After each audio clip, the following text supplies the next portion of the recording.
warahmatullahi wabarakatuh. Selamat pagi, semangat pagi Ibu-ibu semua. Selamat siang, semangat pagi. Walaupun hari siang semangat kita tetap semangat pagi.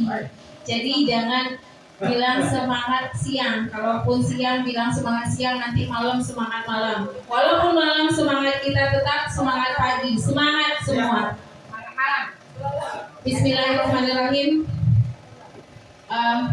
Hari ini kegiatan kita diseminasi atau pengimbasan modul 1.4 budaya positif.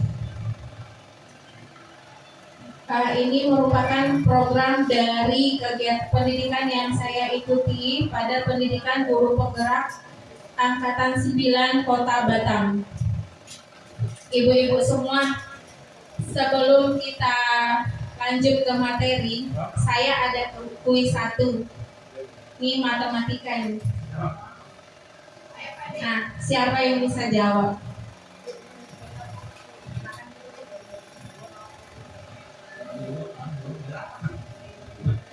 Kadang, aduh, matematika lagi. Paling gak suka ini.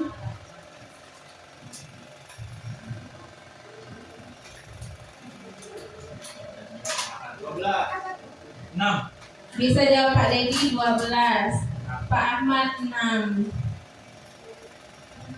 Ada lagi jawaban yang lain Bapak Ibu? 7. Bu Esti? Yang gambar pertama itu 30. 15,5 Bu Lisa. Bu R 30. Dapat.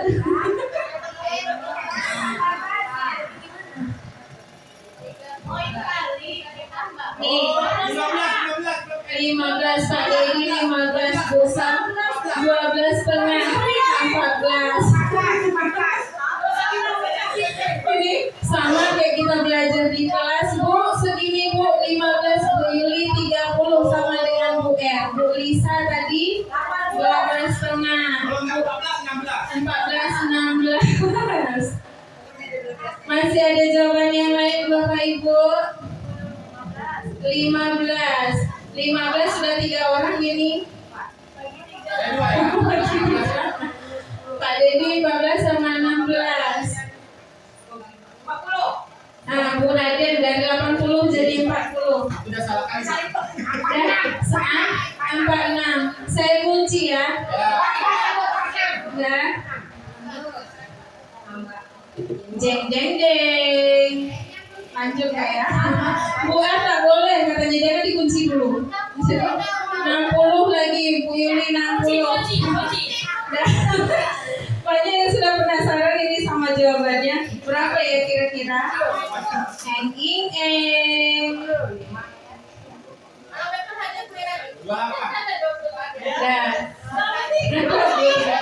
Karena sepatu kan 2 pasang.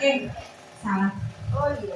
Sepatu yang di atas sepatunya ini kan 3 pasang 30. Jadi 1 pasangnya 10.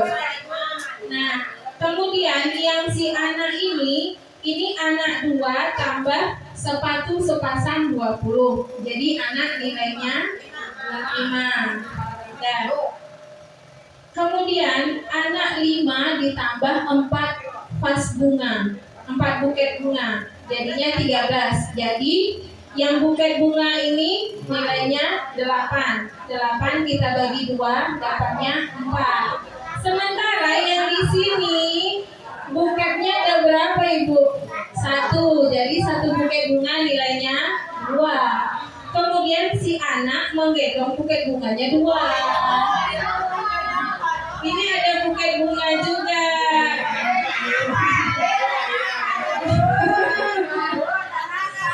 Ini makanya mengasah kejelian mata dan ketajaman otak. Nah, sepatunya di sini cuma sebelah. Yang di atas kan sepatunya sepasang. Jadi anak tadi nilainya kan 5, tambahlah buket bunga 4, 9. 9 kita kalikan dengan 2. Kan kali dulu. Tambah kali. Jadi kita kerjakan yang kali dulu. Kenapa ini tambah? Karena kan satu anak dengan bunga itu ibarat perkalian di dalam penjumlahan di dalam kurung. Jadi 9 kali 2 18. Tambah 1 sepatu. Sepatunya tidak sepasang, tapi sepatunya cuma 1. Jadi 5. 5 tambah 18 23. Jadi oh alah iya. Saya pun jadi lupa. Inilah tambah sepatunya 10 lagi. Jadi 5 tambah 4 9 ditambah 10 19 kali 2 38 tambah 5 43. Jadi kita sama-sama zong semua. Ini juga bisa kita gunakan di kelas ya ibu-ibu ya. Kalau anak sudah ngantuk, bolehlah permainan ini kita pakai di kelas. Nah kita lanjut Bu. Budaya positif. Nah, kalau saya bahas budaya positif, apa yang ibu bapak bayangkan? Apa yang ada dalam pikiran bapak ibu? Apa itu budaya positif? Nah, kebiasaan yang baik. Kemudian apa Bu Yuli? Sopan santun boleh. Ada yang lagi? Nah, pakaian yang bagus atau pakaian yang rapi boleh. Ada lagi? Tutur kata yang baik berarti mengacu pada etika. Nah, itu yang mau kita bahas di sini. Konsep inti dalam budaya positif ini ada perubahan paradigma belajar, disiplin positif, nilai kebajikan, kebutuhan dasar manusia, motivasi perilaku manusia, posisi kontrol guru, keyakinan kelas, dan segitiga restitusi. Kontrol. Nah, dalam pembelajaran dengan paradigma baru, ini sekolah kita sudah mulai menerapkan dalam 2 tahun terakhir ini di kurikulum Merdeka. Karena pembelajaran dengan paradigma baru ini mengacu ke profil pelajar Pancasila. Ini sesuai dengan harapan Bapak Pendidikan kita. Siapa Bapak Pendidikan kita, Bapak Ibu? Ki Hajar Dewantara. Nah, Bapak Ki Hajar Dewantara berharap pendidikan itu menghamba pada murid. Kata kuncinya di sini menghamba kepada murid, bukan kita menyembah murid ya Bapak Ibu ya. Jadi pembelajaran itu kita laksanakan dengan berdasarkan profil pelajar Pancasila ini. Pembelajaran berdiferensiasi. Nah, apa saja dia? Yang profil pelajar Pancasila itu ada yang pertama beriman dan bertakwa kepada Tuhan Yang Maha Esa, kemudian berakhlak mulia, kemudian berkebinekaan global, bergotong royong, kreatif, bernalar kritis dan mandiri. Jadi harapan kita dalam pelajar Pancasila ini siswa tidak hanya pandai dari segi kognitif saja. Dia juga bisa mengontrol emosi atau EQ-nya dalam kehidupan sehari-hari. Kemudian dia juga mampu mandi sendiri. Kemudian kreatif, bernalar kritis. Jadi apa yang kita berikan kepada murid itu mereka tidak terima mentah-mentah begitu saja. Kadang ada yang contohnya dalam pembelajaran di kelas. Pada saat kita mengajar, Bu, ini paling sering matematika ini. Bu, saya caranya tidak seperti ini, Bu. Bu, saya punya cara yang lain. Berarti nalarnya sudah jalan. Karena memang kalau kita ke Panindo tidak hanya bisa lewat Kampung Becek saja, kita juga bisa lewat PJB, bisa lewat Pasar Perumnas. Kalau yang mau muter-muter dulu, pergilah Pasar Perumnas dulu, lewat Simpang Basecamp, baru sampai di Panindo. Tapi kalau anak yang dia mau naik bus, punya mobil sendiri, langsung dari sini lewat kampung becek sampai ke Panindo. Itu kita ibaratkan kepada siswa yang kemampuan intelektualnya cepat, dia akan cepat sampai. Kalau siswa yang intelektualnya di bawah atau kurang, dia akan lambat sampai.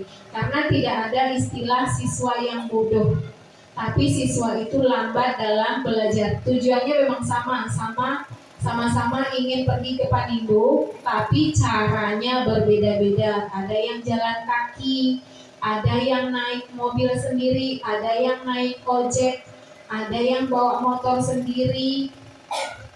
Begitu ya Bapak Ibu. Kemudian perubahan paradigma ini bertujuan untuk membangun budaya positif. Nah, gimana cara kita membangun budaya positif itu? Sekolah perlu menyediakan lingkungan yang positif, aman dan nyaman agar murid-murid mampu berpikir, bertindak dan mencipta dengan merdeka, mandiri dan bertanggung jawab. Jadi lingkungan sekolah itu merupakan faktor utama bagaimana siswa yang merdeka. Kadang di lingkungan sekolah siswa tidak merasa nyaman di sekolah itu, dia akan malas-malasan datang ke sekolah. Yang pagi yang alasannya ngantuk lah, yang sakit perut lah, yang inilah, yang itulah. Padahal sebenarnya ada yang ditakuti. Kemudian kalau kita sebagai guru mampu mengacu kepada murid, nah siswa itu, "Mak, saya nggak mau libur sekolah." Kenapa? Takut ketinggalan pelajaran. Karena apa? Karena dia suka gurunya. Seperti yang disampaikan oleh Bapak Haji Anies Baswedan, Bapak Anies Baswedan, karena bagi siswa itu dia suka pelajarannya bukan karena bukunya, tapi karena gurunya. Itu yang disampaikan beliau waktu dalam acara kami Ilyas kemarin. Siswa akan semangat belajar kalau dia menyukai si guru tersebut. Tapi kalau dia tidak suka, maka pelajarannya pun otomatis tidak akan suka. Begitu juga dengan kita Bapak Ibu ya. Waktu sekolah, kalau misalnya kita sebenarnya bukan matematikanya yang kita tidak suka. Kadang ada guru yang tidak pandai menyampaikan ilmu matematikanya, makanya kita merasa pelajaran matematika itu membosankan dan menakutkan. Tapi kalau gurunya pandai, siswa apapun pelajarannya, karena dia suka dengan gurunya, dia juga akan suka dengan pelajaran tersebut. Itu yang mau kita ubah di sini. Kemudian lazimnya disiplin dikaitkan dengan kontrol. Dalam hal ini kontrol guru dalam menghadapi murid. Karena kebanyakan kita sebagai guru, kadang anak berasa bersalah. Bukan Bapak Ibu saja, kadang saya pribadi juga. Permasalahan di rumah, kadang kita sudah ada masalah di rumah, anak bikin masalah sedikit saja di sekolah, emosi kita sudah memuncak. Padahal puncak masalahnya bukan itu, masalah kita di rumah. Ini yang harus kita ganti. Apapun masalahnya, kalau sudah sampai di kelas, lupakan semua dulu. Nanti baru kita pikirkan lagi. Nah, ini dia miskonsepsi tentang teori kontrol. Miskonsepsi ini artinya salah paham kita. Kesalahan kita dalam memahami apa itu kontrol. Di dalam pembelajaran di kelas itu ada 5. Ilusi guru mengontrol murid. Kemudian semua penguatan positif, efektif dan bermanfaat. Dan ilusi bahwa kritik dan membuat orang merasa bersalah dapat menguatkan karakter. Jadi pemahaman kita selama ini selalu seperti itu. Kritik yang membuat orang merasa bersalah itu akan dapat mampu menguatkan karakter orang lain. Kemudian ilusi bahwa orang dewasa memiliki hak untuk memaksa. Jadi anak-anak harus mematuhi aturan yang sudah kita buat. Padahal sebenarnya itu tidak betul. Bagaimana yang betulnya? Kita membuat keyakinan atau kesepakatan kelas. Nah, kesepakatan kelas itu bagaimana cara membuatnya? Kita bekerja sama dengan murid di kelas. Jadi kesepakatan itu bukan guru yang membuat. Kita tanya dulu maunya murid seperti apa, kemudian barulah kita buat kesepakatan kelas. Ilusi guru mengontrol murid. Nah, pada dasarnya kita tidak dapat memaksa murid untuk berbuat sesuatu. Jikalau murid tersebut memilih untuk tidak melakukannya, hal itu karena murid tersebut sedang mengizinkan dirinya dikontrol. Ibarat gini Bapak Ibu, saya menggenggam ini, pointer ini. Kemudian Bu Raden berusaha untuk merebut pointer yang ada di tangan saya. Kira-kira apa yang saya lakukan? Saya akan memberikan begitu saja atau bertahan? Mempertahankan. Itu yang yang sedang dilakukan oleh murid tersebut, mempertahankan apa yang ada pada dirinya. Karena apa yang ada pada kita tidak akan mudah memberikan begitu saja kepada orang lain. Karena murid tersebut sedang mengizinkan dirinya dikontrol. Saat itu bentuk kontrol guru menjadi kebutuhan dasar yang dipilih oleh murid tersebut. Teori kontrol ini menyatakan bahwa semua perilaku memiliki tujuan, bahkan terhadap perilaku yang tidak disukai. Kadang peraturan yang kita buat itu siswa tidak menyukainya, makanya dia tidak mau melakukannya. Lanjut. Kritik dan membuat orang merasa bersalah dapat menguatkan karakter. Menggunakan kritik dan rasa bersalah ini merupakan usaha kita yang salah. Karena ini membuat siswa merasa gagal. Gagalnya bukan gagal dalam pembelajaran, tapi gagal dalam mengatur emosi siswa. Mereka belajar untuk merasa buruk tentang diri mereka. Karena kan kita mengajarnya gini, kamu buat seperti itu. Seperti gini ya ibu-ibu, misalnya saya nih ngajar di kelas Bu Yulinya tidak datang. Habis itu pada saat saya mengajar ada beberapa siswa yang tidak mau memperhatikan saya. Kemudian saya lapor ke Bu Yuli, tadi si Lutfi pas saya ngajar kasih main terus, main bola di dalam kelas, ngobrol lah sama kawan. Padahal itu seharusnya saya sendiri yang mengatur murid tersebut, bukan mengadukan kepada wali kelasnya. Karena kalau saya sudah mengadu kepada wali kelas berarti di sini dia merasa bersalah. Posisi kontrol guru sebagai pembuat rasa bersalah. Jadi gimana caranya?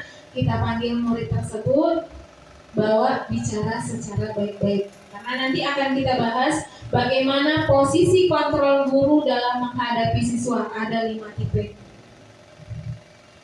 Penguatan positif dan bermanfaat. Penguatan positif atau bujukan adalah bentuk kontrol segala usaha untuk mempengaruhi murid agar mengulangi sesuatu perilaku tertentu. Usaha untuk mengontrol murid tersebut dalam jangka waktu tertentu. Jadi kesalahannya itu yang kita bina, kemudian kita perbaiki agar dia mengubah perilakunya dan dilakukan dalam jangka waktu tertentu. Kemungkinan murid tersebut akan menyadarinya dan mencoba untuk menolak bujukan kita. Jadi lama-kelamaan dia akan sadar, ibu ini kenapa sih suruh saya seperti ini terus? Kenapa saya disuruh terus? Nah, jadi lama-kelamaan dia akan berpikir. Atau bisa jadi murid tersebut menjadi tergantung pada pendapat sang guru untuk berusaha. Jadi ini juga salah. Kadang siswa itu kalau sudah kita bimbing, nah ini pisang ibu kasih, pisangnya dikupas, kemudian kita suap. Lama-kelamaan anak akan merasa malas. Kemudian stimulus respon lawan teori kontrol, pandangan tentang dunia. Nah, stimulusnya realitas atau kebutuhan kita sama. Semua orang melihat hal yang sama, kemudian kita mencoba mengubah orang agar berpandangan sama dengan kita. Orang lain bisa mengontrol saya, tapi saya juga bisa mengontrol orang lain. Seperti yang saya ilusikan tadi, genggaman tadi. Apa yang menjadi hak kita, itulah yang kita pegang. Jangan sampai terlepas kepada orang lain. Kalau berdasarkan dari pandangan tentang dunia, realitas atau kebutuhan kita sama, setiap orang memiliki gambaran yang berbeda karena pandangan masing-masing orang itu berbeda. Kita berusaha memahami pandangan orang lain.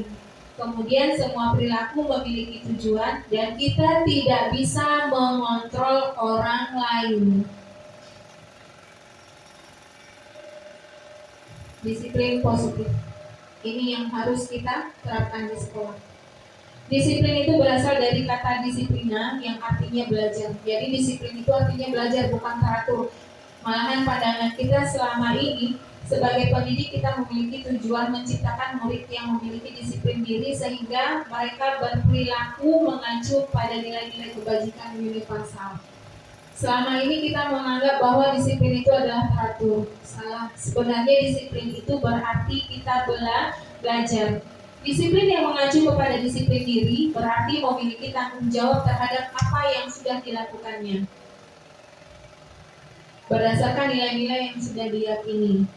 Kemudian disiplin positif, salah satu cara penerapan disiplin yang bertujuan untuk menumbuhkan kesadaran serta memberdayakan murid tanpa imbalan atau penghargaan. Kadang kita memberikan penghargaan kepada siswa pun sering dianggap salah oleh siswa. Siswa beranggapan, sekali ini tidak ada hadiah, gak semangatlah untuk belajar. Bu, hari ini kuis ya Bu, ada hadiah tidak Bu? Kalau tidak ada hadiah, kadang anak tidak semangat. Jadi pemberian reward atau penghargaan kepada siswa itu diharapkan jangan terlalu berlebihan, karena akan merubah semangat belajar murid juga. Reward ini tidak hanya dalam bentuk penghargaan saja, kadang ada ancaman atau hukuman. Nah, ini dia nilai-nilai kebajikan yang tadi. Nilai kebajikan itu berarti nilai yang kita sepakati bersama di kelas. Ngantuk ya Bu Laura? Nanti kita kuis sekali lagi. Lepas dari suku, bangsa, agama, bahasa maupun latar belakangnya. Contohnya nilai kebajikan itu yang berdasarkan kepada profil pelajar Pancasila, berarti beriman dan bertakwa kepada Tuhan Yang Maha Esa, berakhlak mulia, berkebinekaan global, gotong royong, mandiri, kreatif, dan bernalar kritis. Jadi ini yang kita tanamkan di kelas. Sementara berdasarkan dari Primary Years Program, nilai kebajikannya adalah toleransi, rasa hormat, integritas, mandiri, menghargai, antusias, empati, keingintahuan, kreativitas, kerjasama, percaya diri, dan komitmen. Ini yang harapan kita setelah anak lepas dari sekolah, dia memiliki keterampilan hidup atau life skill. Dapat dipercaya, lurus hati, pendengar yang aktif, tidak merendahkan orang lain dan memberikan yang terbaik dari diri. Nah, sekarang pada era 4.0 atau generasi Z ini yang kurang dari siswa kita. Karakternya kurang karena mereka masih egonya tinggi, tidak peduli dengan lingkungan, apalagi sudah disuguhkan dengan gadget. Kalau sudah, jangankan siswa, kita pun sebagai orang dewasa, kalau sudah ada gadget di depan mata, orang lewat pun kadang tak nampak. Apa yang dibacakan oleh orang lain pun kadang-kadang kita tidak bisa mendengar karena fokus kita sudah ke satu benda tersebut. Jadi gadget ini seolah-olah merupakan bius buat kita. Kita cuma bisa fokus ke sana, yang lain pun tidak didengar. Kebutuhan dasar manusia. Nah, kebutuhan dasar kita sebagai manusia adalah segala sesuatu yang kita lakukan untuk mendapatkan apa yang kita inginkan. Seluruh tindakan yang kita lakukan memiliki tujuan tertentu dan semua usaha yang kita lakukan dalam rangka agar kebutuhan dasar kita terpenuhi. Nah, apa saja kebutuhan dasar kita Ibu-ibu? Itu bertahan hidup. Yang pertama, kebutuhan untuk bertahan hidup. Ini termasuk dalam kebutuhan pokok. Jadi kadang kita berusaha hanya untuk bertahan hidup saja. Kadang seperti yang pernah saya sampaikan waktu pendampingan individu 2 kemarin ya Bu Laura ya. Setelah kita selesai di pendidikan tingkat atas, kadang masuk ke universitas pun jurusannya mana yang lolos sajalah.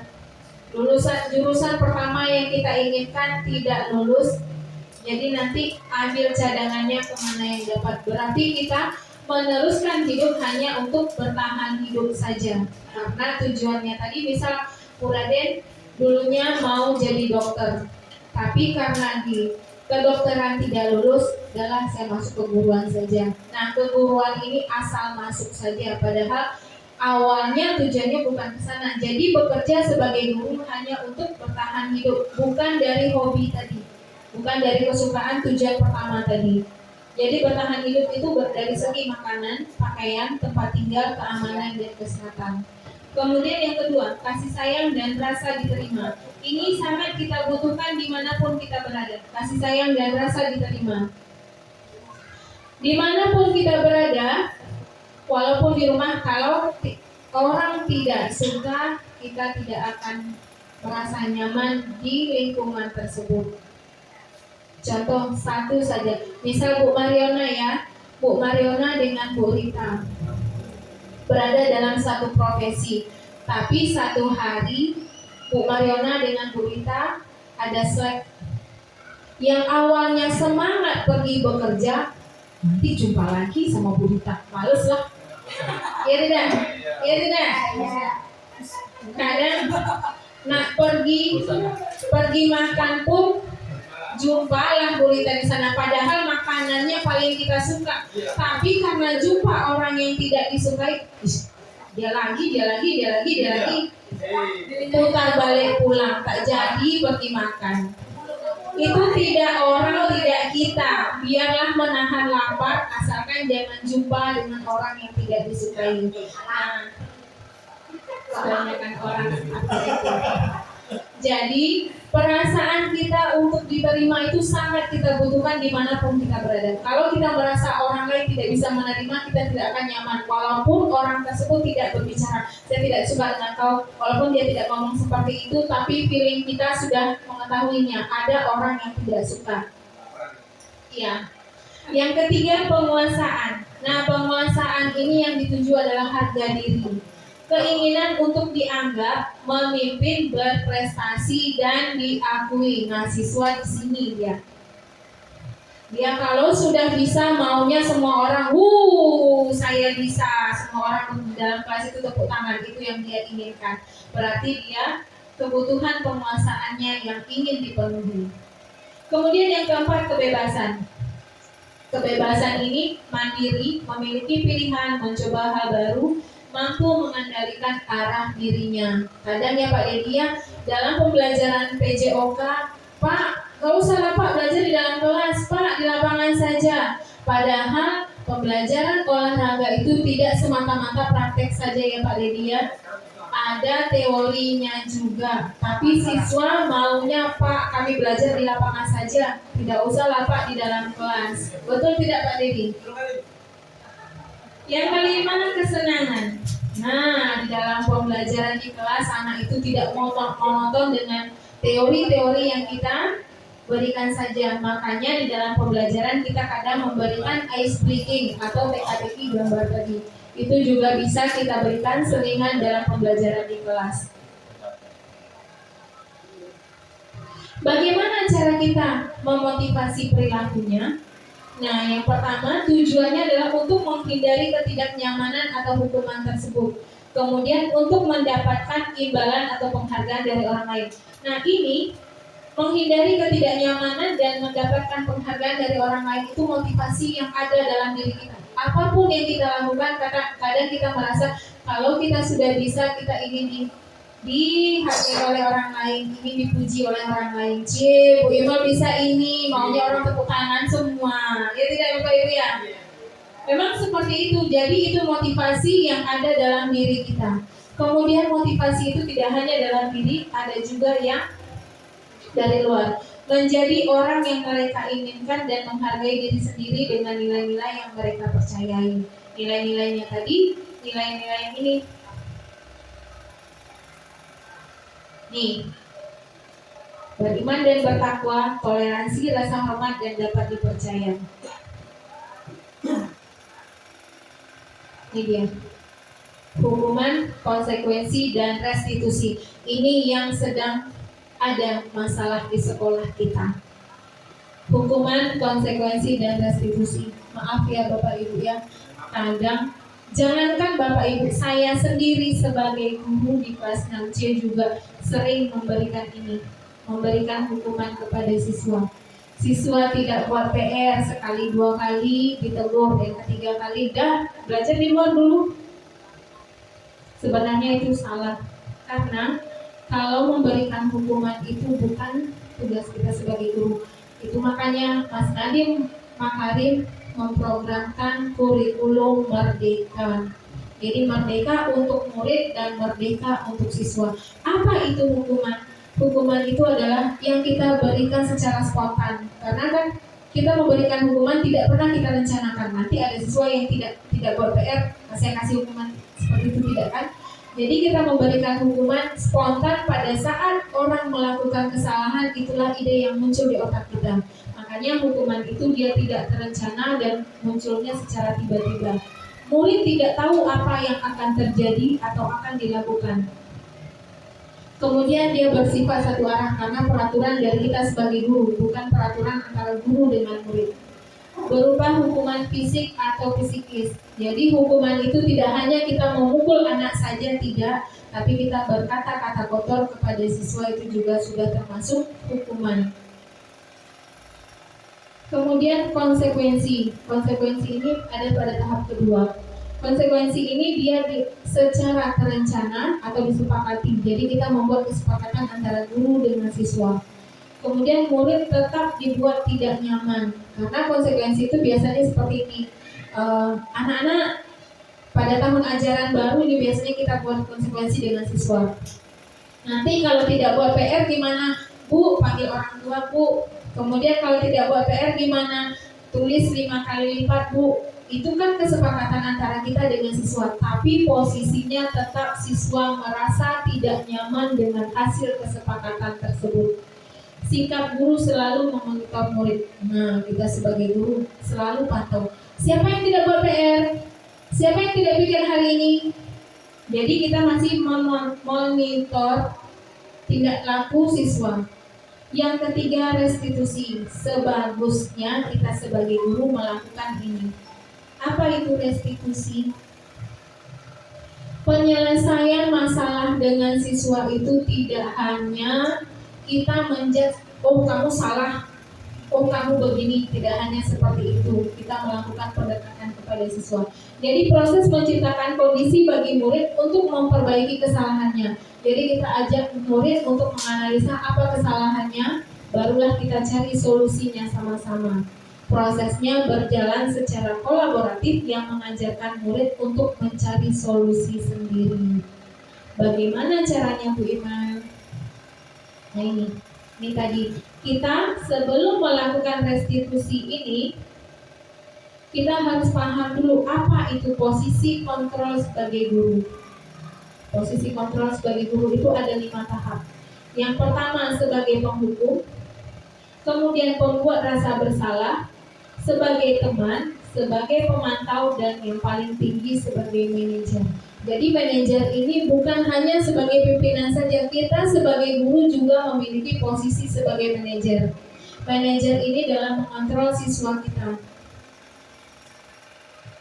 Nih, contohnya penerapan posisi kontrol tadi.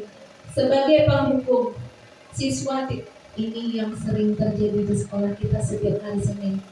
Kadang siswa tidak lengkap atributnya. Makanya saya mau menyampaikan pun bagaimana langsung dikasih hukuman. Sebenarnya menghukum siswa berdiri di depan hadapan teman-teman yang banyak itu sebenarnya salah, karena akan memunculkan gimana ya ibu ya, jangankan siswa kita aja kalau melakukan kesalahan dipanggil berdiri depan. Ini Bu Imal ini kakaknya tak siap-siap, ini Bu Imal ini tugasnya tak siap-siap. Kalau sudah di hadapan umum, apa yang ada di dalam hati kita? Lama kelamaan akan malu, apalagi itu dia dendam. Karena kita lama-kelamaan akan dicap seperti itu. Padahal kita cuma kadang sekali melakukan kesalahan, tapi kalau sudah diberikan hukuman, tersimpannya lama di hati, jadi lama akan hilang. Kalau pemberi rasa bersalah, kita panggil dulu siswa.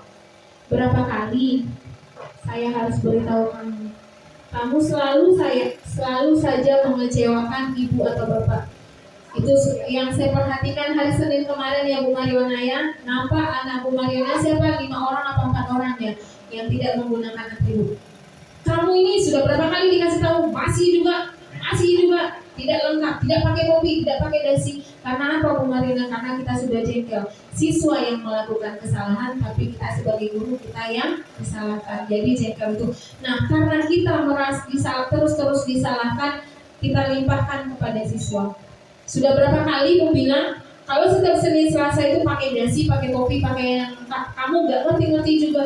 Jadi kita memberikan rasa bersalah kepada siswa. Dari ucapan kita, siswa akan merasa bersalah terhadap apa yang mereka lakukan. Kemudian yang ketiga, sebagai teman. Ayo dong ikuti aturan sekolah. Jadi kita berbicara kepada siswa, anggap kita berbicara kepada kawan sendiri. Tolonglah bantu Bapak Ibu sekali ini, sudah tidak apa-apa. Lain kali jangan berbuat seperti ini lagi ya. Jadi kita tidak langsung emosi menghadapi anak yang melakukan kesalahan. Kita ajak ngomong baik-baik. Ya sudahlah, kali ini Bu maafin. Tapi kalau yang akan datang dilengkapi lagi ya nak ya. Itu kalau kita sebagai teman. Bagaimana kalau dengan sebagai pemantau? Kamu itu sudah melanggar aturan. Kamu tahu tidak konsekuensinya? Nah, konsekuensi ini. Jadi kita sebagai guru memonitor kesalahan siswa, memonitor segala tindak tanduk siswa. Setelah upacara kamu beli atributnya. Ke koperasi jangan diulangi lagi. Jadi kita berikan konsekuensinya kepada siswa. Dia tidak menggunakan atribut yang lengkap tadi, disuruh beli lagi padahal di rumahnya ada. Minggu besok jangan diulangi lagi ya. Tahu-tahu minggu besok nggak lengkap lagi, suruh lagi beli lagi. Bertumpuklah topi dan dasi itu di rumah. Bagaimana yang sebaiknya itu yang bagaimana? Kita sebagai manajer. Jadi kita panggil siswa tersebut, kita tanya dulu kenapa dia sampai tidak membawa topi dan dasi tersebut. Ada kemarin yang anak Gusol, ya Gusol siapa namanya? Dasinya itu ada, tapi karena putus. Jadi kan kita tahu kenapa, apa alasan anak tidak memakai dasi tersebut. Jadi tidak langsung kamu tidak pakai dasi berdiri di depan. Sebenarnya itu salah. Kemudian tadi alasannya kan dasinya putus. Jadi kita tanya, kalau dasi putus gimana solusinya nak? Bu, saya jahit Bu, atau nanti saya beli yang baru Bu. Jadi posisi kita sebagai guru sebaiknya sebagai manajer, tapi tidak menonton di sini. Kadang emosi kita kan naik turun. Kadang kita bisa juga kembali lagi ke posisi kontrol penghukum tadi. Karena siswa sudah melakukan kesalahan itu berulang-ulang kali. Dibilang sekali dua kali tidak paham-paham juga. Akhirnya emosi memuncak. Kembali lagi lah kita ke posisi kontrol sebagai penghukum tersebut. Kita lanjut Bapak Ibu. Nih, kalau seperti ini, saya kecewa sekali dengan kamu. Itu posisi kontrol yang mana Bapak Ibu?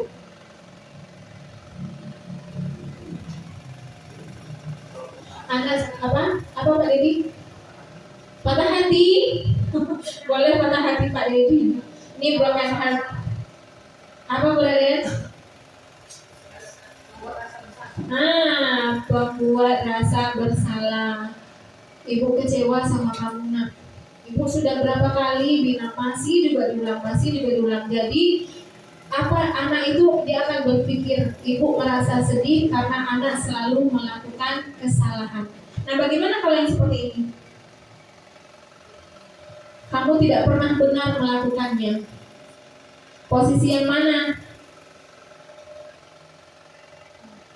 Kamu tidak pernah benar melakukannya.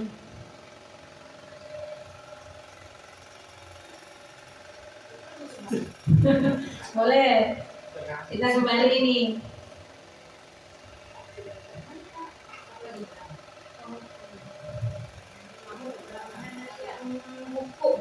Penghukum. Yakin penghukum sebagai pemantau. Karena kamu tidak pernah benar melakukannya. Kita memonitor siswa tadi. Setiap dia melakukan kesalahan, rasa kepo kita muncul lagi. Kenapa lah anak ini salah terus.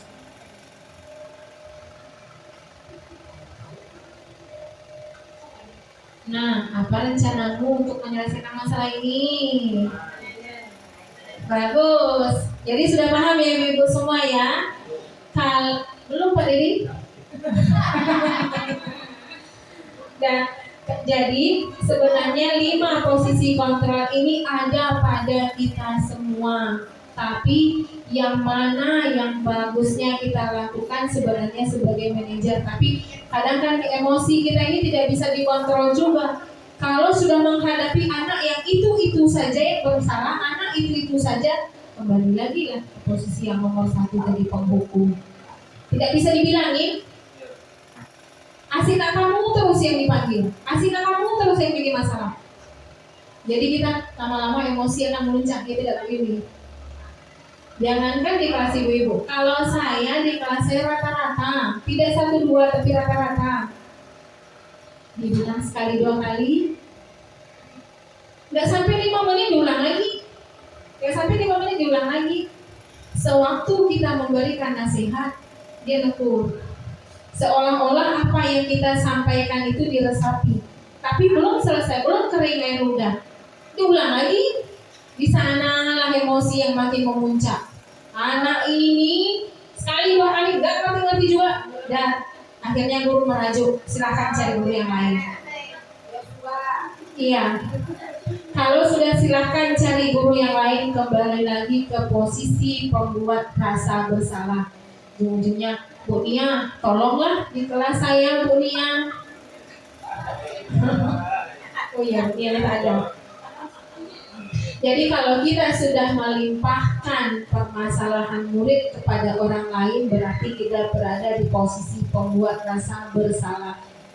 Itu yang paling sering saya alami. Karena memang mengatur 37 siswa itu kepala yang sama hitam, tapi hati dan pikiran tidak sama. Sampai pada saat membuat voting, silakan kamu pilih guru siapa yang mau masuk di kelas ini. Anak yang rajin belajar bunyi aja Bu, biar kapok kawan-kawan ini. Gak bisa dibilangin gara-gara dia tapi gak belajar. Guru kasih nama rajuk terus.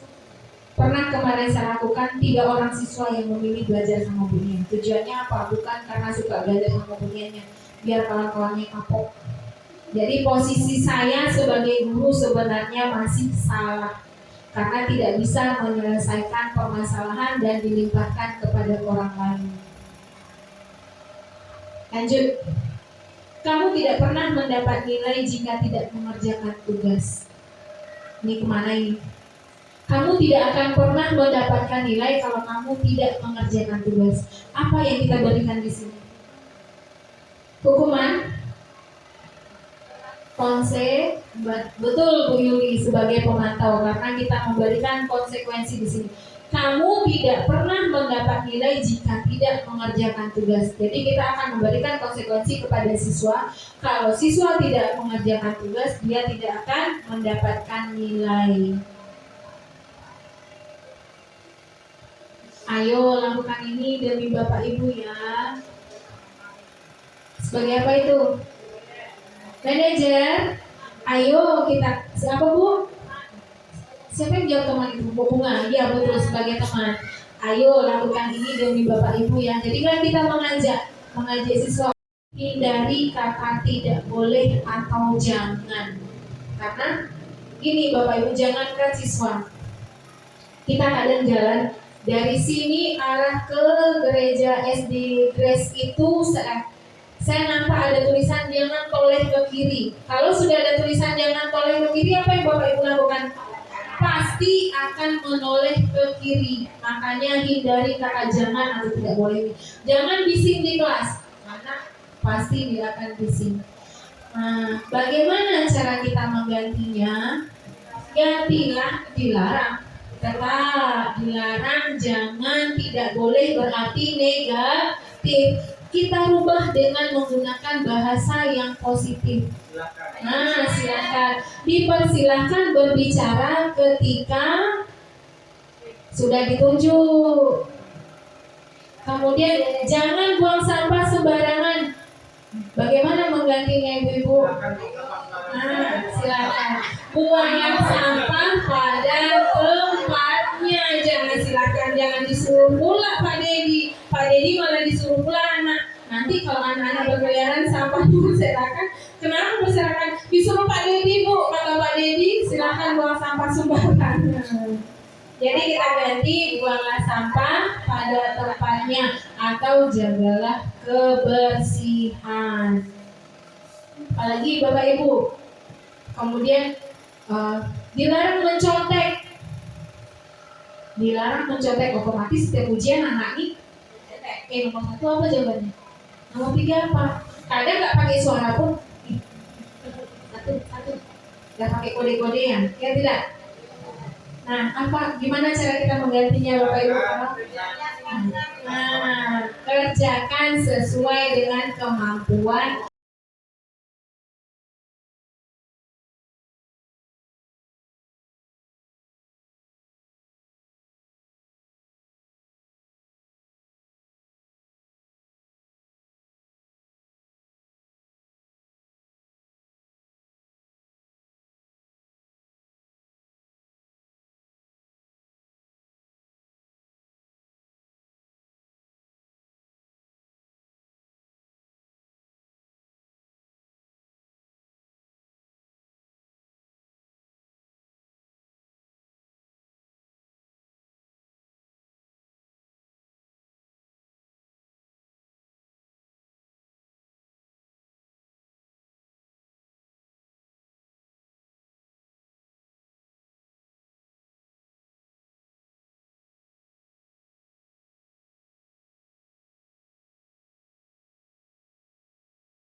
Assalamualaikum warahmatullahi wabarakatuh.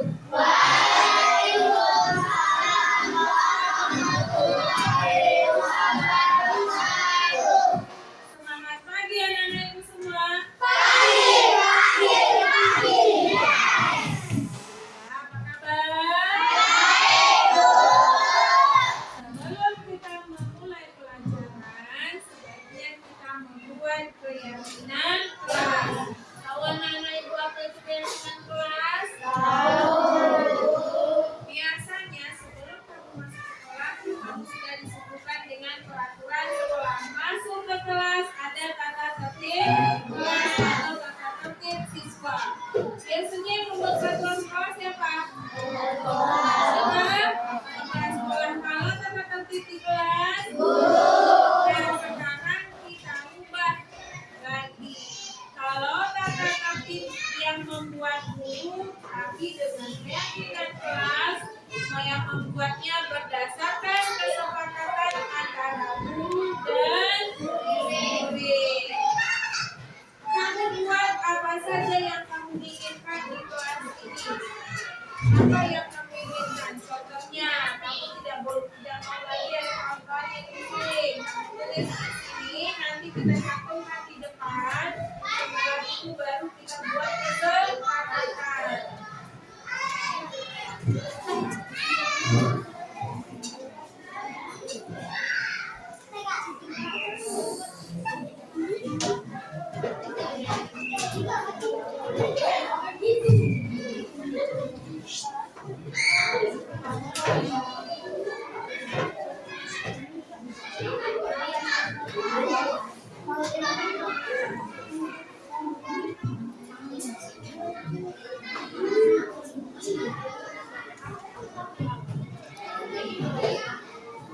Mau kamu dapat tulis berapa? 1 atau 3?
Dah, coba ditempelkan di depan.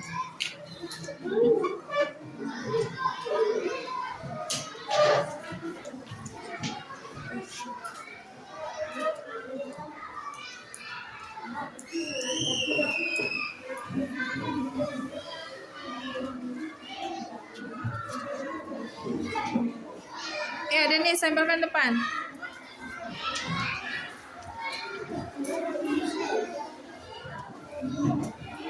Siapa lagi, ayo? Yang sudah siap ditempelkan di depan.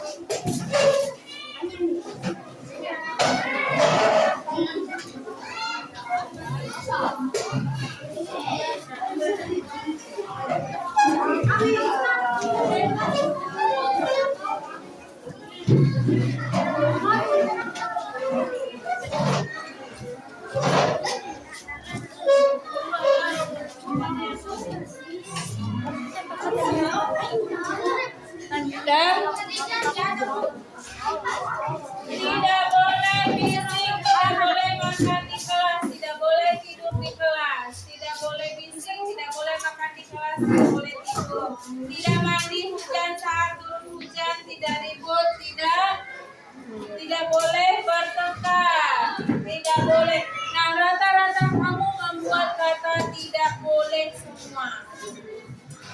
Sekarang ada nggak yang kamu pulang sekolah lewatnya arah ke toko bangunan sana, ada tidak? Ada. Nah, pada saat kamu lewat ke toko bangunan,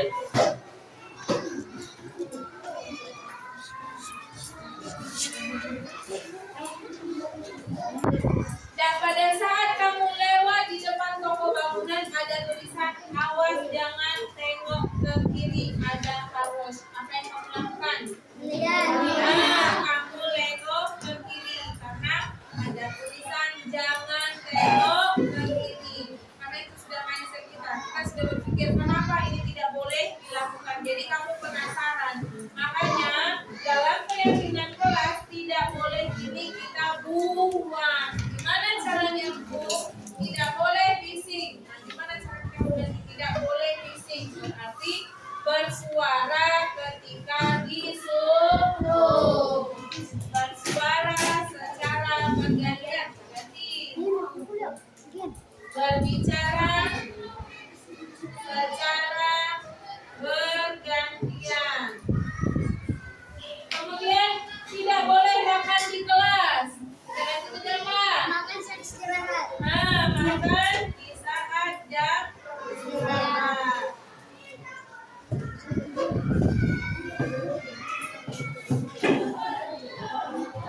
Tidak mandi hujan saat turun hujan. Apa? Mandi dengan air yang bersih.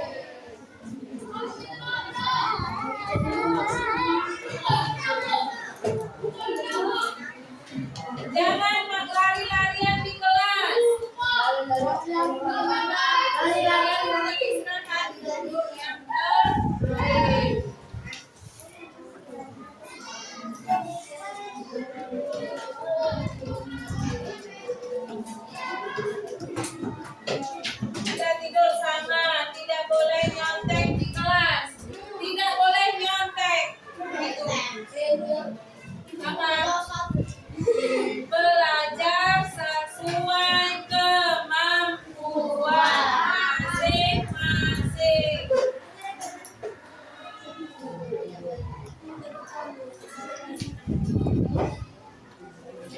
Hampir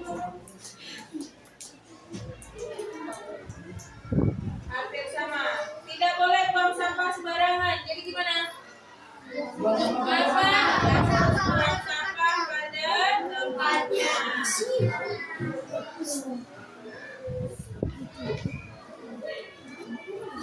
Jadi sepakat ya? Sepakat ya? Berbicara secara bergantian. Makan saat jam istirahat. Duduk yang tertib. Belajar sesuai dengan kemampuan masing-masing. Buang sampah pada tempatnya.